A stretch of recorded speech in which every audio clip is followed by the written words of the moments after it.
Maybe the fact that I was gay had everything to do with it. Maybe it was the fact that men had mostly nothing positive to do with who I am today. Today, I can only think of 2 men who have had a positive influence in my life, and isn't that the saddest line ever?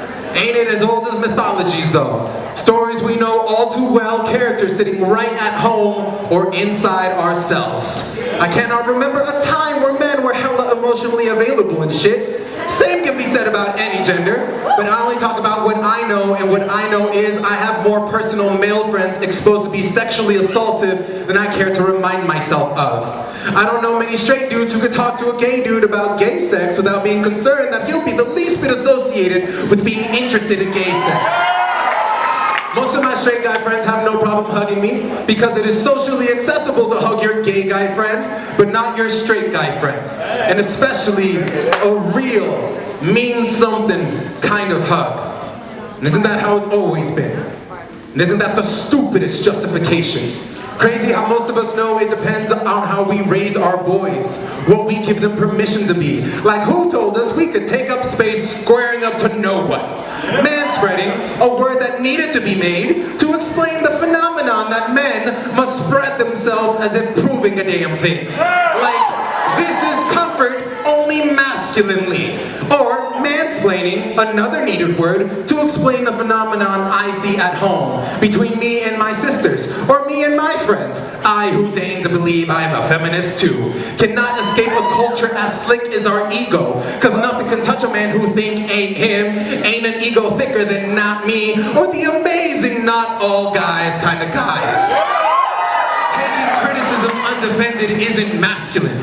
Admitting to a pattern isn't masculine. Believing cycles exist is vulnerability, and we never told men they're permitted to feel that. Especially in public. Especially unashamed. Why do you think I hang out with my tias instead? I am tired of the silent, aburrido man circle. Las platicadas con solo sal, or flavorless conversations. I'm a man sweet like starfruit, discovered after a journey through my masculinity, made by the women who showed me that femininity is the power when masculinity eventually fails.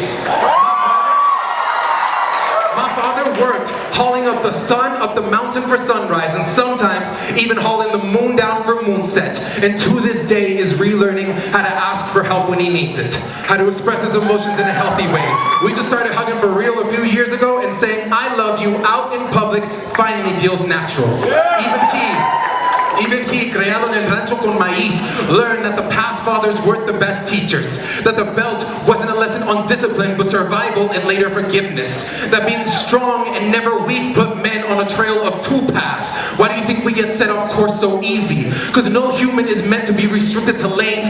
We're nomads by nature. Cultivating my masculinity over time, I've learned you need my consent to make me feel less than a man, and you ain't never getting that. Is damn near feminine. My femininity is damn near masculine. Most days, it's both, because I give myself permission to be. That's why most guys can't speak this honestly in public, unless he figures out that he has to be strong enough to give himself permission to be this honest in his life. If he considers himself a true man, if he wants to set himself free.